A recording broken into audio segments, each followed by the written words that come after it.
Hello, Senior Stoner fans. It's the real Senior Stoner back at you for your Dablamp Diamond Dab of the Day. Hello, everybody. Today is Sunday. Thanks for joining me, as always. If you enjoyed today's video, you know what to do. Hit that subscribe button, send a like, and I respond to all comments. Did you know that experiencing trauma, grief, PTSD, violence, abuse, or loss can result eventually in a positive personal change? It's counterintuitive to what we think, but we need to discuss it because there's a choice to be made. There's a fork in the road. There's a fork in the road. I believe that we have an opportunity. That's right. Post-traumatic stress, post-loss, post-grief, post-traumatic growth syndrome. That is correct. Post-traumatic growth, PTG, is personal change that results from the survivor's struggle to deal with trauma and its psychological consequences. The process of post-traumatic growth can lead to improved relationships, think about it, with others, a renewed sense of who you are, spiritual growth, personal growth that extends beyond the pre-trauma functioning. So PTG is not merely bouncing back to where you were, but rather you can actually have growth. So we need to talk about this. It's a process beginning with the overwhelming distress following a traumatic event, followed by a type of shattering, if you will, of the pre-trauma worldview you had, beliefs about oneself, trustworthiness of others, and the world. Think about it. It's a time when survivors naturally feel a lot of distress, experience very intrusive thoughts about the trauma. But there's another trajectory. The trajectory is that you can reflect, which can lead to a reduction of distress and a generation of new meaning, making a perspective about an individual's life's relationships, goals, hopes, and values change for the better. Is there something that can predict this type of growth? Well, it doesn't occur in a vacuum. The social support network of a survivor is critical to the process of growth. Think about it, it makes a lot of sense. So the stronger attachments you have are predictive of higher level PTG. Might only not be the key in recovering from post-traumatic stress, but also the key in developing PTG. See, we're looking at things at a whole different level here because frankly, I have never experienced the type of loss that I've experienced. So what we need to look at is the spiritual, religious coping that we would normally do and enhance it. That's right. We enhance it because there's an important additive to our journey, and that is hope. That's right. Things will never go back exactly the way they were before the trauma or the loss, but we can recover and grow and find new meaning in our lives. That's right. So that experiencing some level of distress is a very normal process, not just by the recovery, but by the post-traumatic growth you experience. It's incredible, but it's true. So you have a choice, we have a choice to make. We have a choice to make. Your loss occurs. What are you going to do? Are you going to pine in a corner in your room?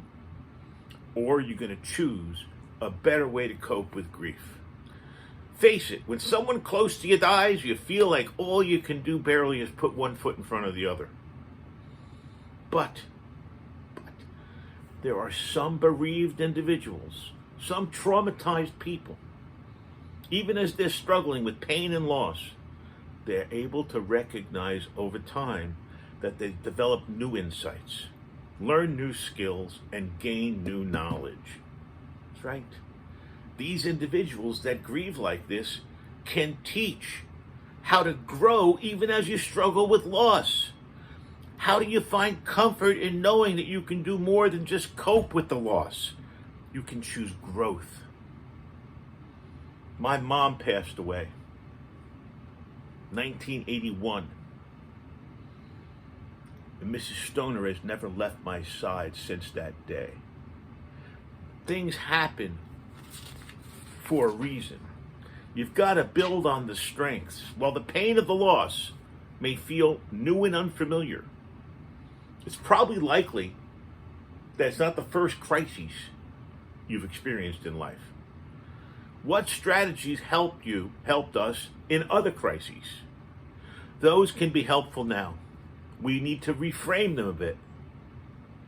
Guess what? We will realize that the person, our loss, it's there. The lost person's gone. But we'll realize we still have other people to share with. Our spirituality, philosophy, whatever you want to call it, can be a great strength right now. How do your beliefs help you through loss? Make sure you use your support systems. Don't grieve alone. You may also find support in a grief group. Notice my support group, you all. I find great relief in helping others. And remember, today what we're doing is we're simply talking about the choice we can make to have post-traumatic growth instead of post-traumatic stress and horror. We've got to focus and continue to focus on empowering language. If you focus on the tragedy of loss, we may reinforce the tragic situation. We need to try whenever we can to use positive language and the courage we'll need to meet the challenges of the loss are the tools we're going to use to move forward. Remember the positive steps we have made to get here. Periodically even review what you've done, what you've accomplished. Be patient with yourself. Acknowledge that grief is hard work.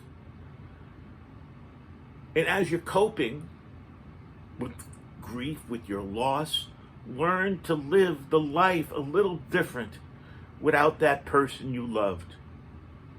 Expect good and bad days. Some will be better than others. But growth doesn't mean you have to have giant steps. You know what it means? It means that every day has to have hope. That's the bottom line. That's what I teach here. Mrs. Stone and I talked about my videos and my mission. One word. 4 letters. Hope. That's my life after loss lesson. Knowing it's going to be different.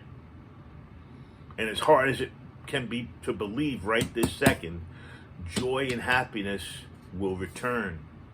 We need to keep sight of the future and focus on where we want to be tomorrow, next week, next month, next year. We need to think of the small daily challenges we have, the little pieces, cornflake-sized pieces, so we can chomp them down a spoonful at a time. And remember, a fork in the road is an opportunity. As traumatic and as horrible and tragic as loss and trauma are, we can get past them. Because once we do get past the situation, we will have the opportunity. Battery. Oh, here we go. Okay, we're going to be loading this with diamonds. You remember my mantra, about hope and opportunity, right? Cyclical world we live in, like a Ferris wheel. You come over the top every time you get the same thing. Two things: hope and opportunity. Let's never lose sight of that, no matter what tragedies happen around us. And please, when you get to that fork in the road, go for growth. Go for happiness. If you enjoyed this video, you know what to do. Thanks for joining me for my Dablamp Dab of the Day. Here we go.